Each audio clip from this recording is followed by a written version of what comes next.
Arrivé à la tête du Sénat le 12 octobre 2023 avec 91 voix sur 97 votants, Kandia Kamisoko Kamara devient la 5e personnalité de l'État ivoirien et la première femme à diriger l'institution parlementaire.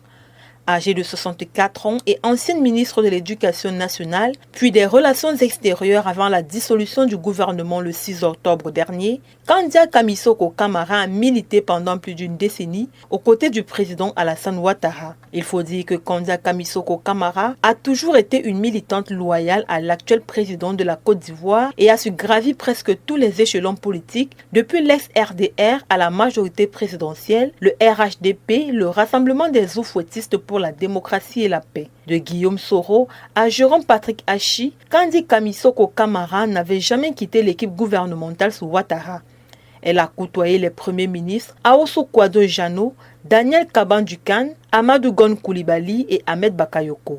Appelée affectueusement la Pérée nationale par les militants de la mouvance présidentielle, Kandia Kamisoko Kamara a été de toutes les luttes pour que l'ex-RDR et d'autres partis qui ont formé une alliance avant de devenir le Rassemblement des oufouettistes pour la démocratie et la paix. Après 30 ans de loyauté envers le président ivoirien, Kandia Kamisoko Kamara est aujourd'hui récompensée pour sa fidélité. Et elle est d'ailleurs au cœur de l'ascension du parti présidentiel. Pour les proches du chef de l'État ivoirien, Kandia est une dame de conviction qui a l'entière confiance du président. Une confiance acquise pendant environ 3 décennies de combats politiques et couronnée du statut de ministre d'État au gouvernement et aujourd'hui de présidente du Sénat ivoirien, un niveau de responsabilité jamais égalé pour une femme en Côte d'Ivoire. Elle fait partie de ces rares femmes du parti d'Alassane Ouattara qui ont donné corps, visage et puissance à la lutte pour la conquête du pouvoir de l'État. En une trentaine d'années, elle a gravi tous les échelons pour figurer parmi les poids lourds du RHDP dont elle est membre du directoire. Sa voix compte dans les décisions importantes de sa famille politique dont elle est aujourd'hui l'une des membres les plus influentes.